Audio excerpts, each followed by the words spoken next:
Good afternoon, everybody. Let's see. We got Lady Rorschach in the house, and that's about it.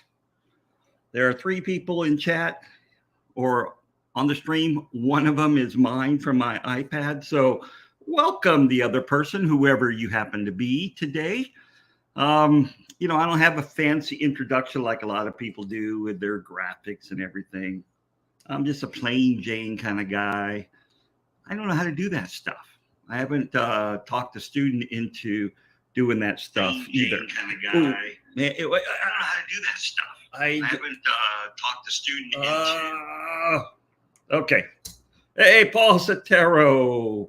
How you doing, Paul? So we have at least one mod here. Joe Haney. Good evening. We have Spike Jones, Skipper's Aquariums, with his fancy introduction. I was just telling him, Skip, I don't have a fancy introduction. But, okay, I'm locking room, okay, Skip, you are now got a wrench to your name, Skipper Aquarium. So, as I was saying, welcome all to my humble abode. I'm back in my house today, not in my office like I was last Wednesday. We'll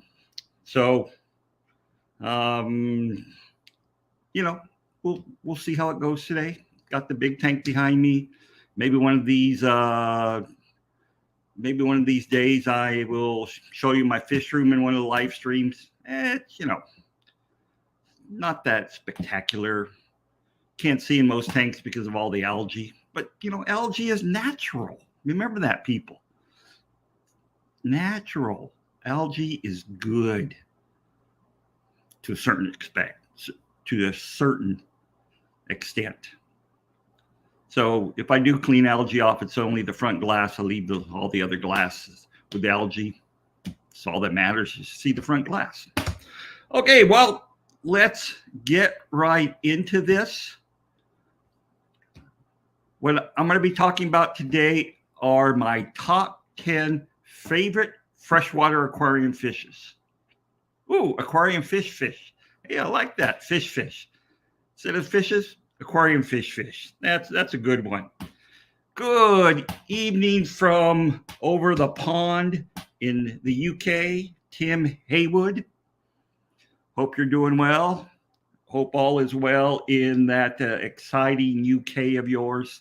Hope it's not too cold. Here in California, it's actually cold and blustery today. In the mid 50s, we have snow going around in the mountains around us. So a nice cool day. It's supposed to be cool for the next week or so with rain coming in this weekend. So we need the rain anyway. So let's get to my top 10 favorite freshwater aquarium fish. That's fishes for those who don't know, fish. And we'll talk about a few others. So what I'm going to be doing is I'm going to be presenting to you the top 10 fish of my favorite fish. Okay, not yours, but my favorite fish. But what I'm going to first start off with is some fish that did not make the cut. That would be in the next tier of fish. And there's some fishes that really are my favorite, but they're not found in the hobby too much. So, maybe I'll talk about them at the very end. So let's talk about those that did not make the cut. So, and most of these I actually have it at home. So, Lamprologus ocellatus gold, the gold ocellatus, a little shell dweller from Lake Tanganyika, really nice little fish that kind of remind me of little puppies, kind of hopping around the bottom.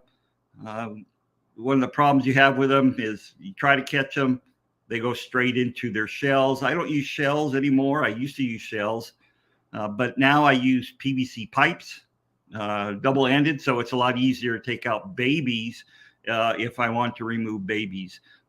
Along with the gold ocellatus, there is a black ocellatus. I couldn't find a good picture of a black ocellatus. I have one male black ocellatus with my gold ocellatus. I don't think they're going to crossbreed. Maybe, maybe not. Some people say it's a different species. I've always thought of them as the same species. So Lamprologus, ocellatus gold, and ocellatus black. So one that did not make my cut, but I still like it to be in my top 20.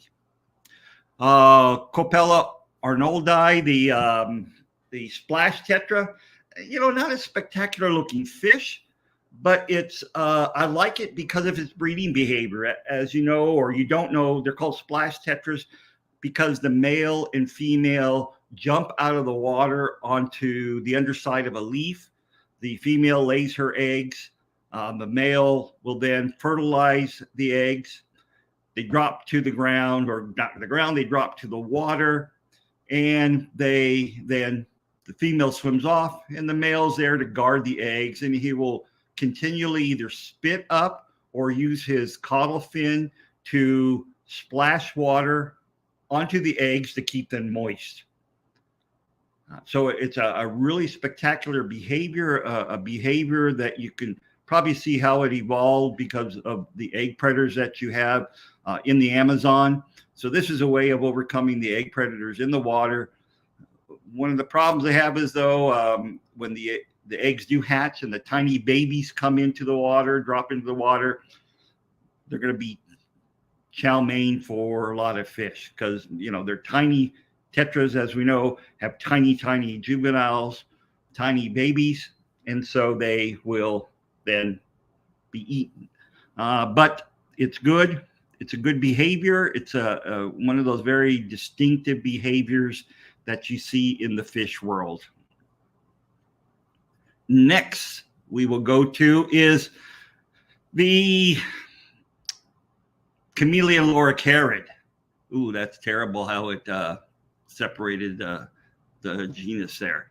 So the chameleon loricarid, I have some. Well, I used to have some in my aquarium at home. I just let them sold them to someone who came down from San Francisco. Actually, didn't sell it to him. He wanted it in the auction in the fall that we had for the Amazon Research Center for the Christmas party for the kids. So we decided for me to keep him until he came down. So it is a nice fish. It's becoming very rare in the environment in Peru, in the Rio Nanay. They are now only catching juveniles. They're no longer able to find the adults anymore. Since they're catching juveniles, at least we know there is still some breeding populations over there. But by catching the juveniles, they're really causing the population to decline. They're very expensive fish when you find them in pet stores. There are a lot of people now breeding these fish in captivity here in America. They've been bred for a while in Germany and over in Europe. So it should be a fish that becomes more and more readily available in your local pet stores. And the prices should come down. The exported price that are being sold by the exporters can be up to $20, $30 an individual. So they have a pretty hefty price when they finally make their way to your local fish store, maybe up to $50, $60, $70 a piece. But hopefully when they start breeding, or when more people start breeding them and they go into the aquarium stores, the price will come down.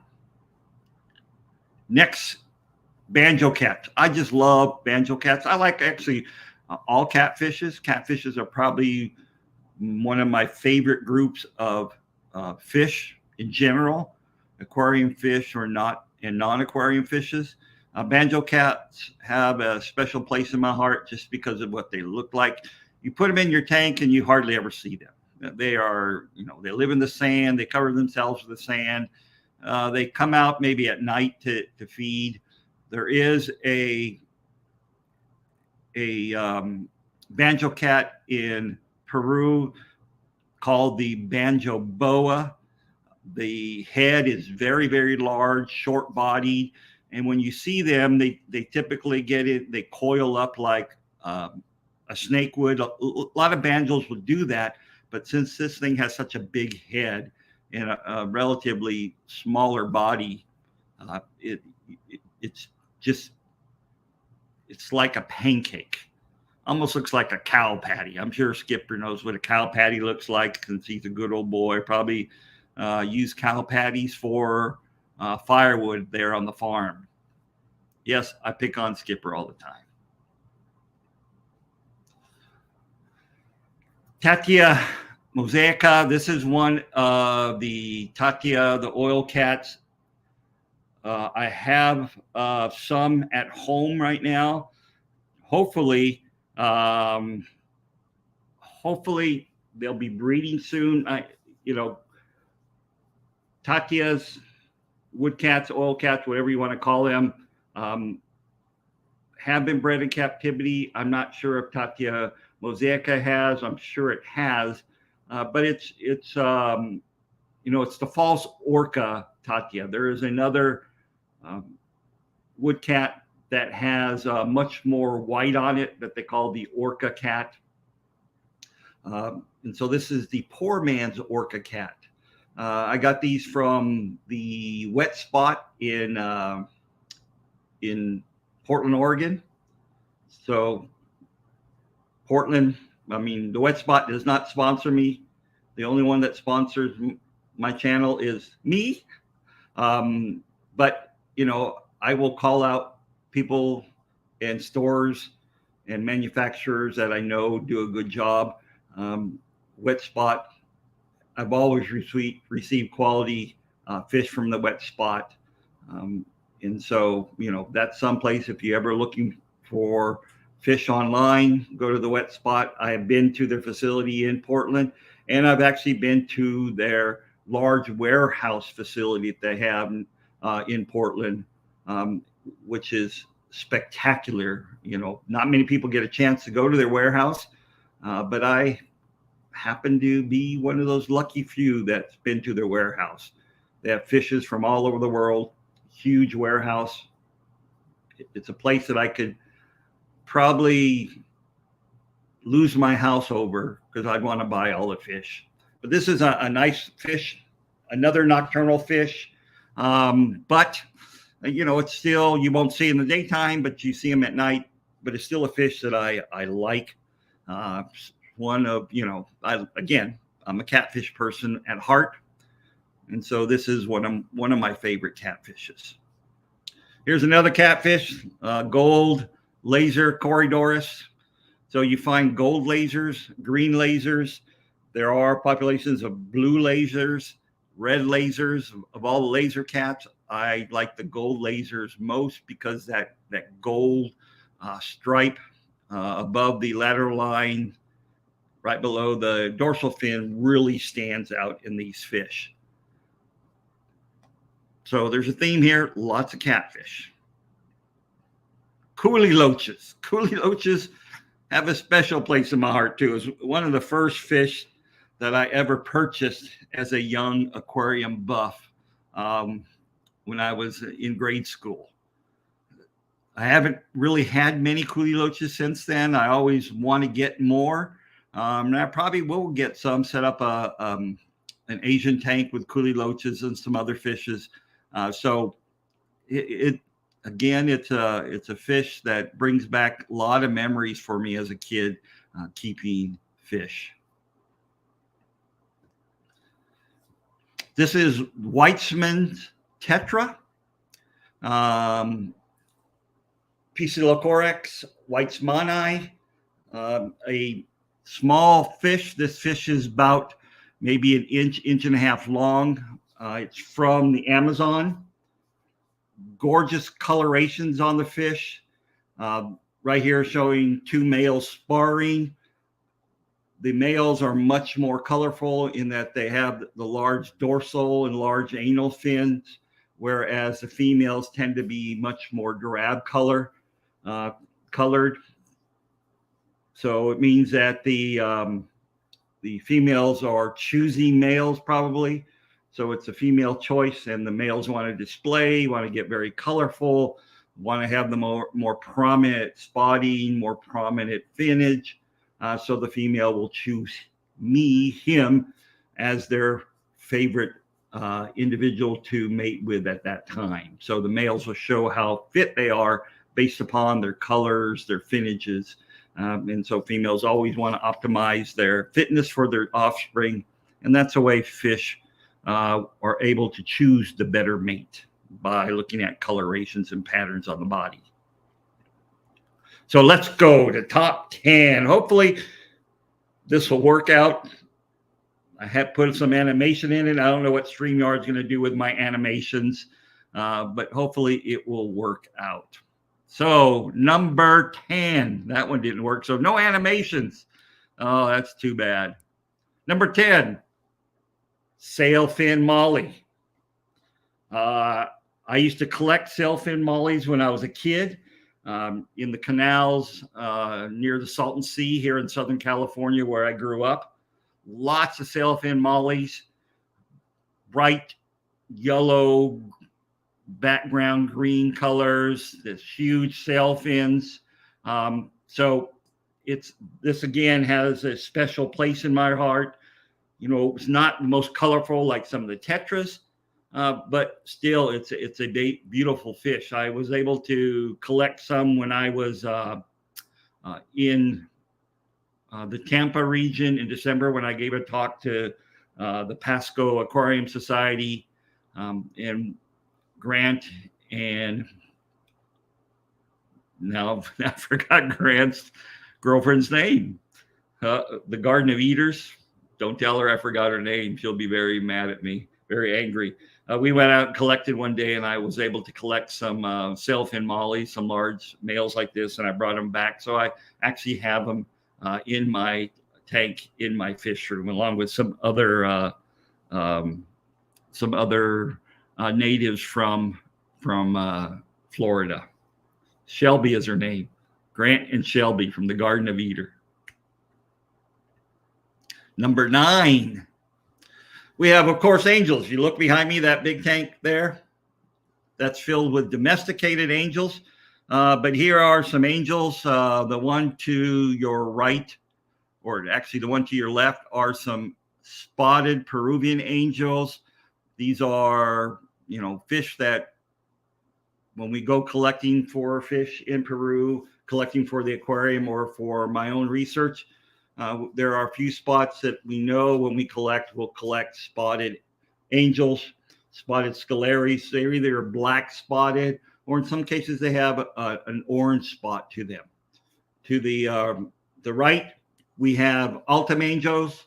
I have imported Altum angels many times from Colombia, probably into 500, 600, 700 Altums in the past. They've all come in DOA. There's a problem with Altum angels, is that they are, many of them are captured in Venezuela, brought over on boats to Colombia. So they spend a week to 10 days on the boat. They then spend a couple extra days there in facilities along the Amazon in Colombia, then ship to Bogota, and they ship them straight out. So they're very stressed, probably coming in with already fungus fins. Most of these that I've gotten in have been DOA, or within 3 or 4 days, they are so ammonia burned that they just die. So no matter how many water changes you give them, pure RO water, I have just never had luck with Altum angels. So what I do is I bought some from the Wet Spot in the past.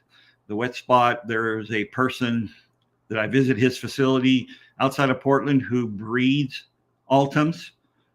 Probably when I was at his place, he had 7, 8 pairs of Altums breeding for him, with probably over 1,000 babies. So in many cases, the Wet Spot is bringing in domestically bred Altums. I have 4 Altums right now. It looks like I have 2 pairs of Altums. So maybe in the future, when I really start breeding fish again, I'll try to breed ultims. I've bred other angels in the past, but angels are a little bit different than other fish that I breed. It's better to separate the eggs and then raise the eggs and raise the youngs separate from the adults. Man, that's a lot of work. I'm lazy. I'm a lazy aquarium person. So that's why I'm really not breeding as much as I used to in the past. If things breed for me, it's because they breed for me. It's not like I'm really trying to breed things at this point. Number 8. Guppies. My first fish ever in the aquarium pet hobby were guppies. They were ugly. Well, compared to what we have today, they were ugly, wild caught, what we would call feeder guppies today. But guppies have a special place in my heart. They brought me into this hobby because of guppies. My life is what it is. If my dad wouldn't have had that aquarium that one of the other teachers asked him to take for the summer, I don't know if I would be doing what I'm doing right now. So guppies really have a soft spot. This is actually a guppy, swordtail guppy, bottom sword. I love swordtail guppies. They are my favorite guppy ever. This is from a breeder in West Virginia by the name of Alan Bias. He raises some gorgeous swordtail guppies. He enters his guppies in world championships. The last world championship he entered was the World Guppy Contest in China. He took first place. So he has beautiful guppies. He does sell them online. So if you're interested in his guppies, you can go to Alan Bias Guppies, look up on Google or Blackle or whatever your search engine is, and look for his guppies. They're really not any more expensive than most people sell their guppies online that are quality guppies. Sure, they're going to probably be a lot more expensive than eBay or Aquabid guppies, but he does sell quality guppies, and I love his guppies. Numero 7. Number 7. Stirbai, Corydorus, Stirbai.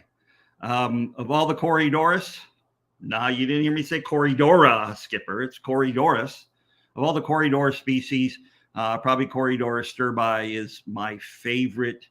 Corydorus, along with probably Corydorus lortensis in Peru. This fish, the pattern on its body, the gold pelvic fins, sometimes they get a gold under, their bellies are gold. It is a beautiful Corydorus. I have not had them in a few years. I used to have a breeding group of stirbais, but about 5 years ago, I got rid of them when my aquarium keeping started to slow down because all the time I was spending in Peru. But this is a fish that I would like to get back into my aquariums here at home. The ones I see around here are normally very, very small. I like to buy adults. I don't like to buy small fish and trying to raise them up. I cheat. Number 6. Cardinal tetras. The simplicity of cardinal tetras. The marks, the blue, the red. To me, it is the most beautiful tetra out there. At one time in the tank behind me, I had about 4,000 or 5,000 cardinal tetras in the tank. You say, wow, that's really expensive. Well, fortunately, it's when I brought in the Ultim Angels, I brought in 2 or 3 boxes of cardinals. They were 8 cents a piece. So when you buy them from the exporters, you can get them pretty cheap. And they were spectacular in that big tank behind me. That was probably 10 years ago. I have a few cardinal tetras still in there, not from the original group, but from some later on. So it still is a fish that, it's a spectacular fish to me. So love cardinals. Halfway through, we're at number 5 now. So you're gonna have to think, okay, what fish have I not talked about? What fish, do you think I've talked about before that I enjoy? Number 5 is the Queen Arabesque plecos. Of all the plecos there are, this is my favorite pleco out there. I used to have a breeding trio at home. I now have just 2. I have not had breeding in probably 6 months, so I think it's just 2 males left in the tank. I've had problems with Queen Arabesque. They are highly, highly aggressive with each other, much more aggressive than any other pleco that I've had. They, so the dominant male tends to be very, very aggressive. And so if you have these, you're trying to breed them, I would probably put them in the biggest tank you can, so the males can establish territories away from each other. I would say, if you could, a 125, that would be a great tank to try to breed these in. But 55 would be good. I had them in a 40 breeder, and that still wasn't big enough for the large dominant male. So hopefully I'll get a female again soon, but who knows? I still have the 2 in a tank. I enjoy them. They're pretty fish. I actually like these better than the zebra plecos, just because of the patterning that they have. The zebra, L46 Hypocentra zebra. It's a nice color, nice fish, but I like the scribbles on the Queen Arabesque much more than I like the pattern, the zebra pattern that you see on L46. Number 4, as they say in French, quattro, go in Japanese, alba in Hebrew. See, what other languages do I know how to count in? That's about it. Number 4, the stunning little trout. When I first saw this fish, I thought, man, what a little trout. But then I noticed there's no adipose fin on it. Then when I saw him first in up close and personal, they're about 1 inch long. They're amazing fish. The Galaxy Rasboras, beautiful fish. The males are gorgeous. Unfortunately, they are pretty much extinct in the wild. Right after they were discovered, they were only found in 2 or 3 small swamps. Those swamps were decimated with collectors stomping over all the plant material. All the swamp was just picked over.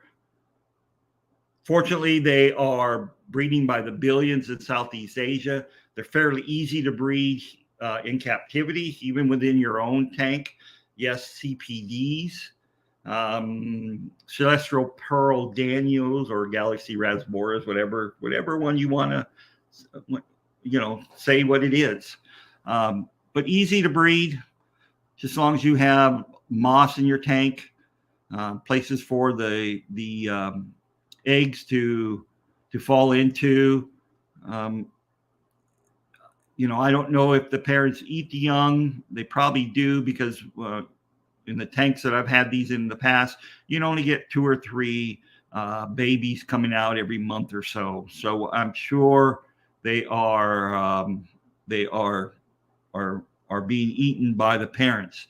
Nan discus. One of the problems with trying to renature or put back into the wild these fish is, or any fish, is you have to be sure that they are disease free.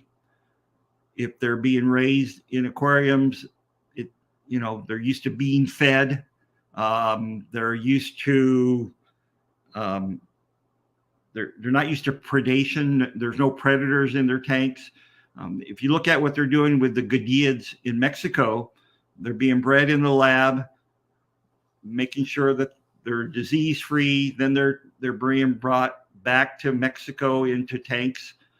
Then they're being put into test ponds first to raise up a generation or so. So those that come up in that next generation are able to fend for themselves in an area that has predators.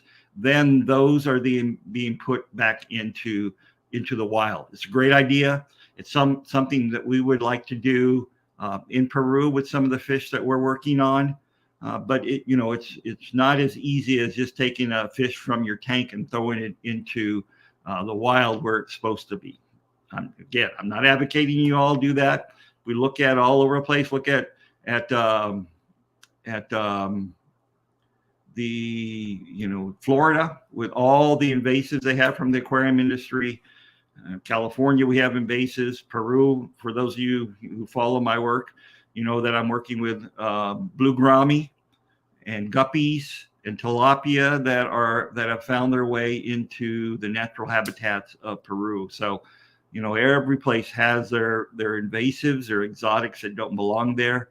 In some cases, they're being released by hobbyists, which is not a good thing. Number 3. We're getting down to the last few. Licorice gouramis. You're all going to be surprised that I have a gourami on my list. I love licorice gouramis. They're a beautiful little black water gourami, anabantoid from Malaysia. Males grow, maybe an inch. Females about 3/4 of an inch. There's 10, 15 species. They all look very similar to each other. We have some that have a really much larger dorsal fin, red. They are beautiful fish. Wet spot tends to have them a lot. So you can, you can buy them from the wet spot and from a lot of other places that sell wild caught fish. They take a while to color up. They are black water fish. They need low pH. They need low conductivities, low GH, low KH, all those things you all talk about in the aquarium world. But they're a beautiful fish. So as an anabantoid fish, this is the top in my books. Number 2. We're getting close. Bomberos. Locally, this fish in Peru is called bomberos. It's one of the other little wood cats. It is my favorite wood cat, my favorite catfish of all. We've gone out and we've actually collected some of these that I've had in the past in my house. Just a beautiful fish. Again, it's a nocturnal fish. They go all over the place at night in your tank. They just swim constantly. In the wild, they tend to eat mosquito larvae. They very easily take freeze-dried bloodworms. Mine would eat freeze-dried bloodworms. They're fairly, I wouldn't say fairly easy, but not the hardest fish to breed in captivity. The males have a gonopodium like guppies. So their internal fertilization with the females lay eggs afterwards. And so it's just, I like the color. There's another species called the jaguar cat, which is very similar to this. This is Paraguay, the one that is found in Peru. It's a gorgeous little fish. So it is my favorite. Next, we're down to number one. Number one. What's it going to be? What's it going to be? If for those who know me well, already know what it's going to be. So we already had a guess. Jenna P said it was going to be the full red pencilfish. Let's see if we have any guesses there. Any guesses? Dennis Christensen says discus. Depth Unknown says discus. Color Guppy says drum roll. Well, there's actually a drum roll there. It's just not coming up on StreamYard. I don't think there's a drum roll. Is it the guppy? I already had the guppy, Color Guppies. You missed it. A pistos. Yeah, Patty, you're pretty smart, right? Of course. I mean, that is our logo. That is our, our everything. Of course, it's the discus. Geophagus. No, I'm not too much of a Geophagus fan. So discus.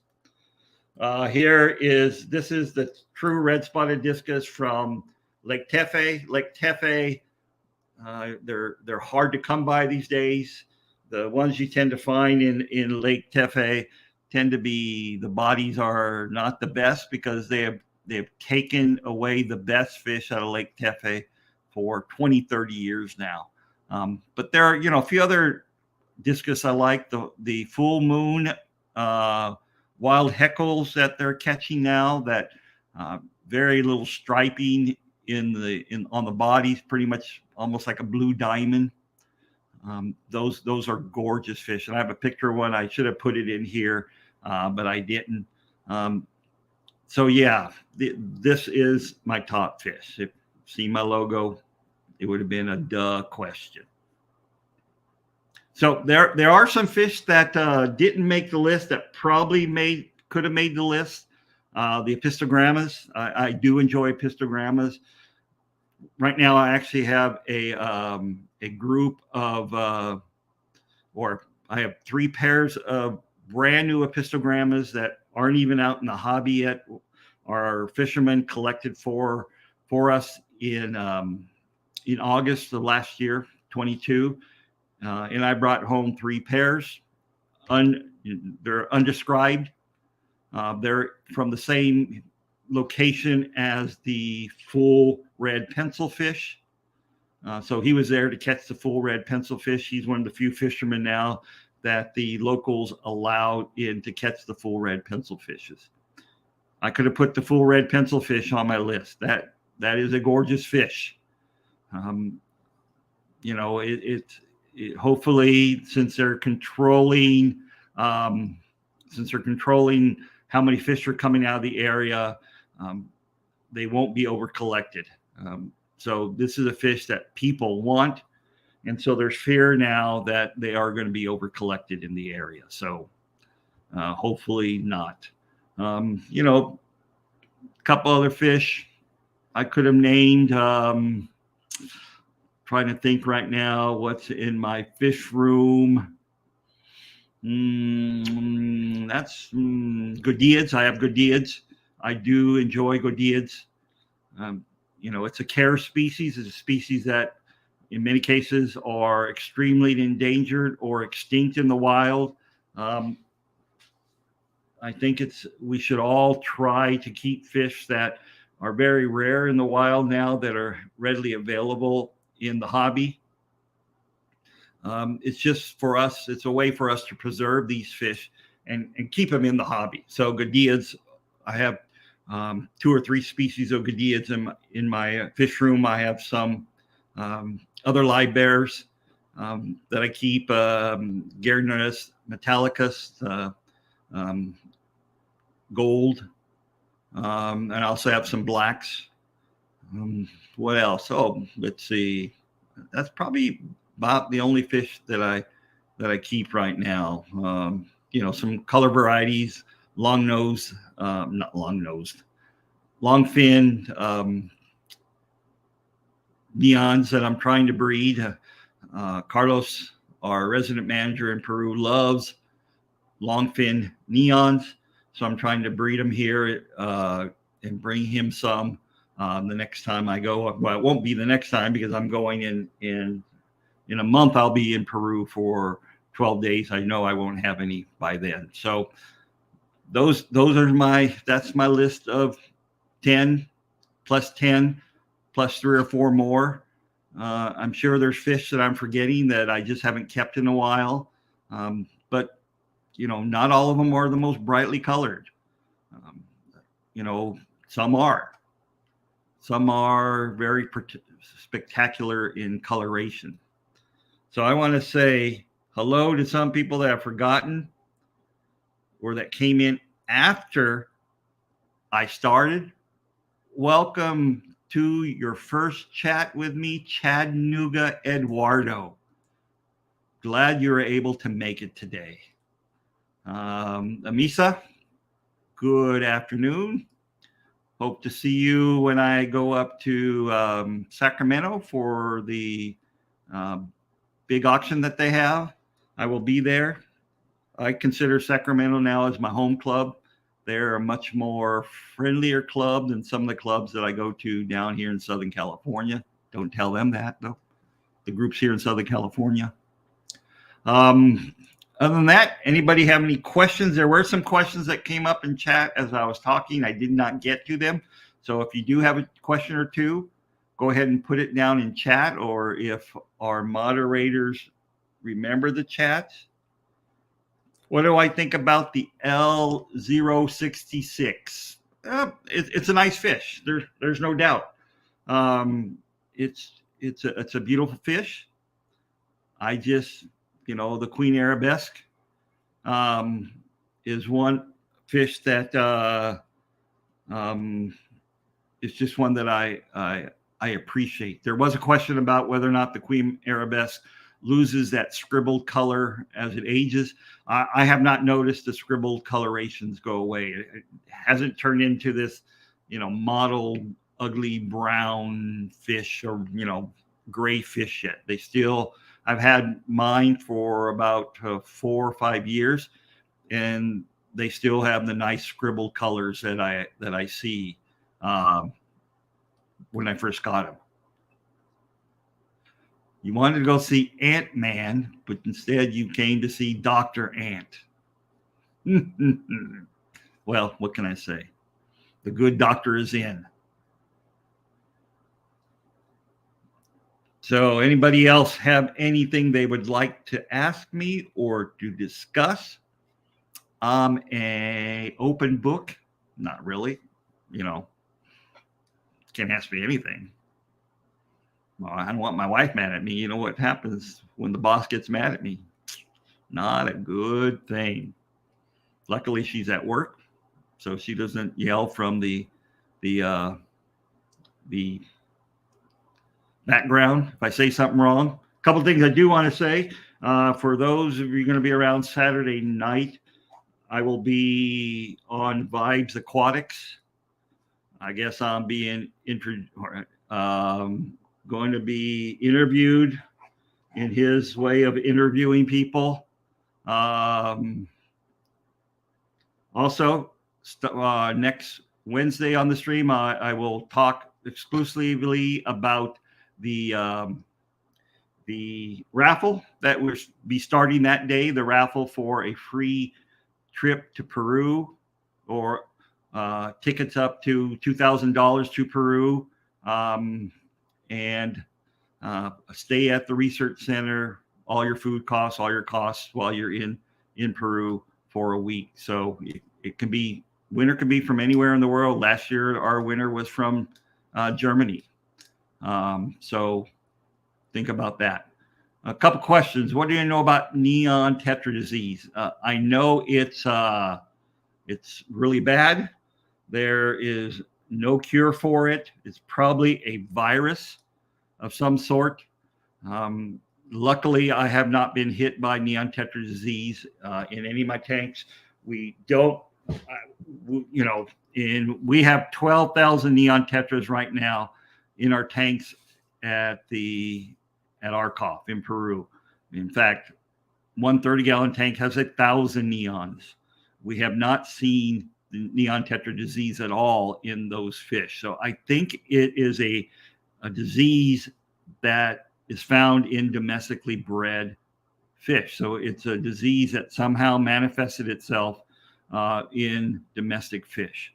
Luckily, I've never heard of any cases where you see it in wild fish in Peru. Now, once they're in the country, once they're being exported, that is that's something else. So yeah, it's a devastating disease. Can wipe out your neon tetras right now. It's you get in your tank, you might as well break your tank down, bleach everything in hopes that somehow it doesn't come back, or you'll never be able to have neon tetras. Let's see, what's the fuss about CW111, the zebra Cory? Why are they so expensive? They're so expensive because they're actually all been smuggled out of Brazil. There have never been any legal exports of 111 CW111 Corydorus out of Brazil. They are a gorgeous high dorsal Corydorus.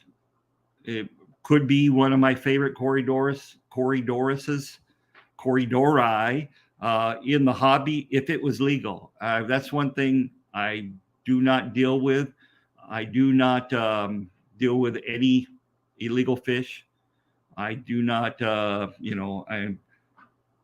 I can probably get any fish that I want to from Brazil in Peru, but I don't believe in supporting the black market. That's my personal bias, my personal opinion, my personal beliefs. We all do what we all do.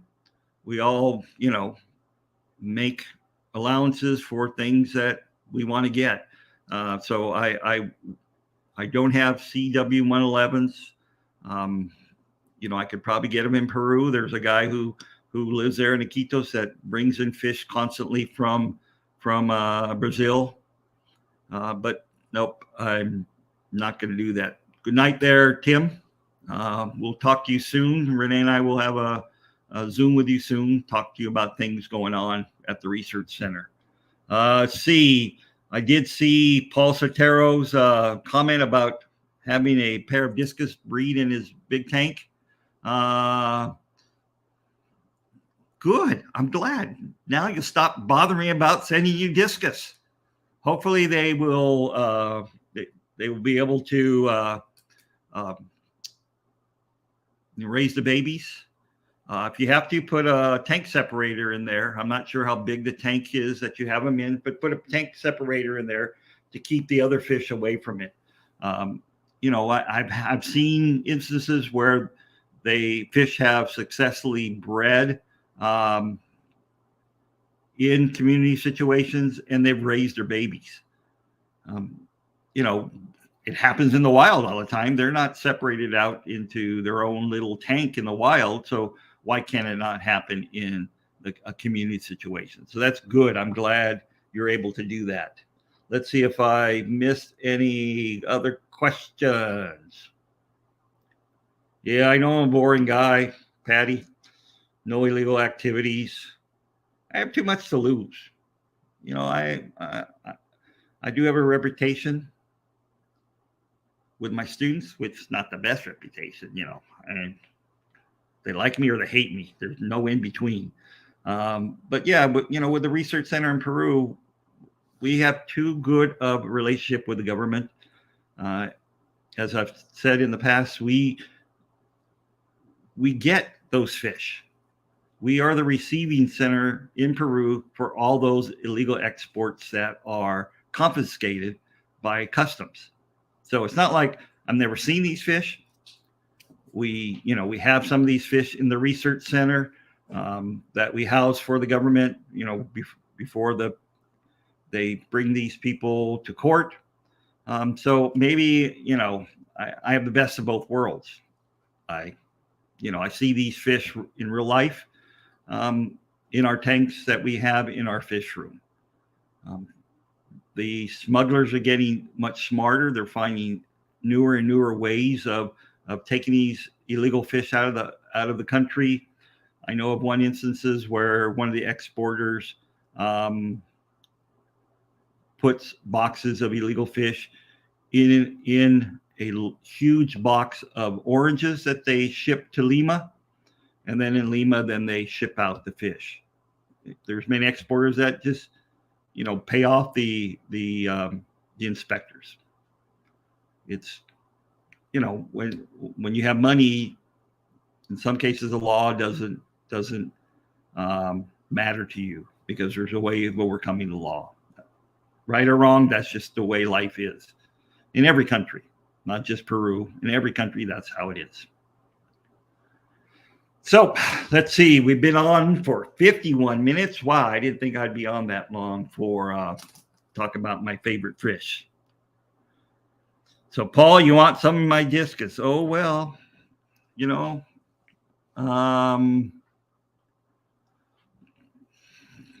maybe someday. Joe Haney, why are they illegal? Or we're talking about C11s, correct? C11s are illegal because they're from the Rio Xingzhou, and the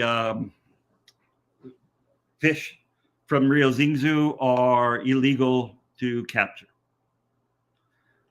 In some ways, it doesn't make sense to me because they've ruined that river with the dams. So why not bring in those fish into the hobby? It's going to save the fish, but you have to talk to the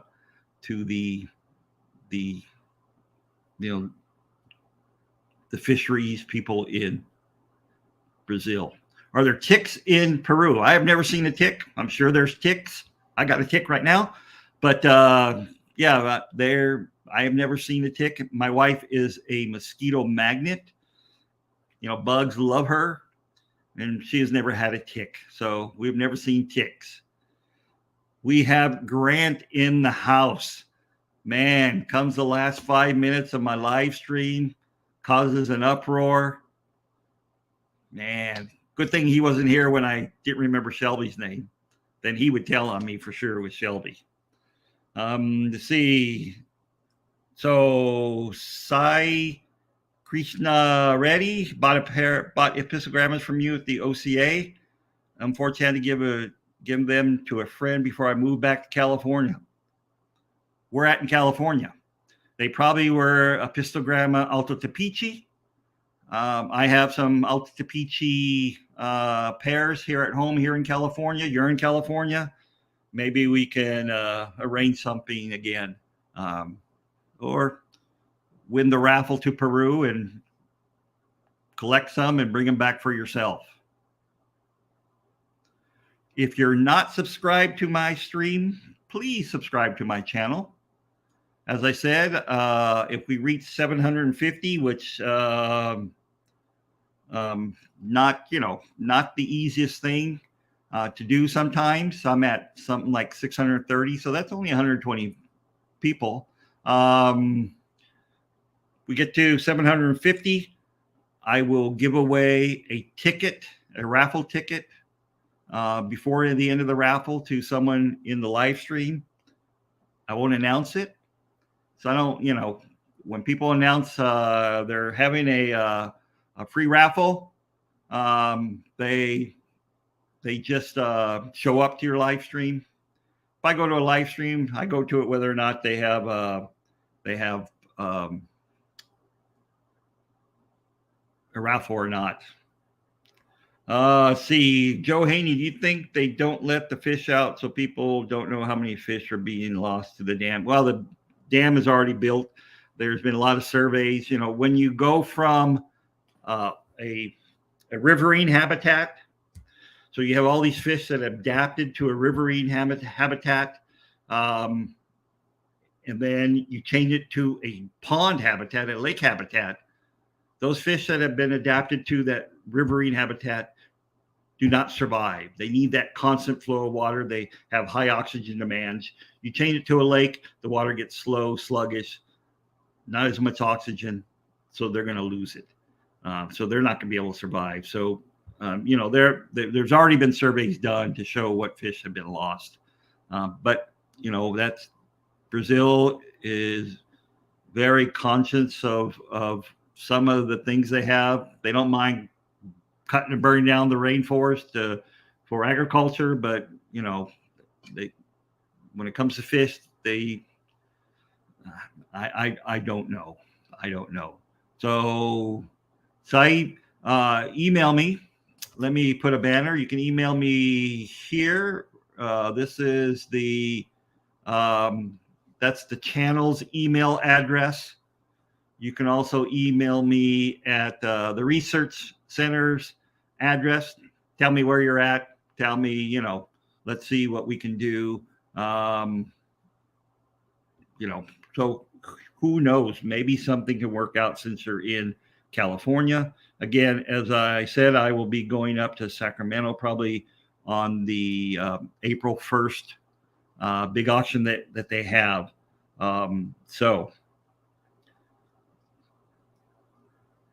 just reading some of the comments in the chat.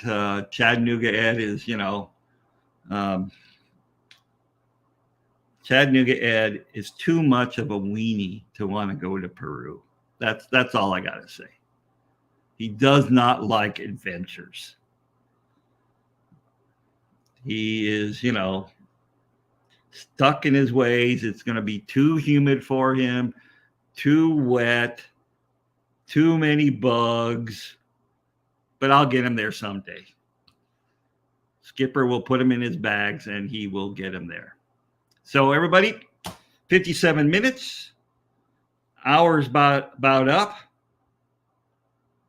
Hope you all have a good day. I think I've said everything I wanted to say. I appreciate you all showing up to hear my rumblings. Appreciate those of you who support me, who subscribe to this channel.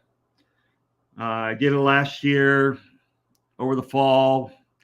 Didn't think I would do it again.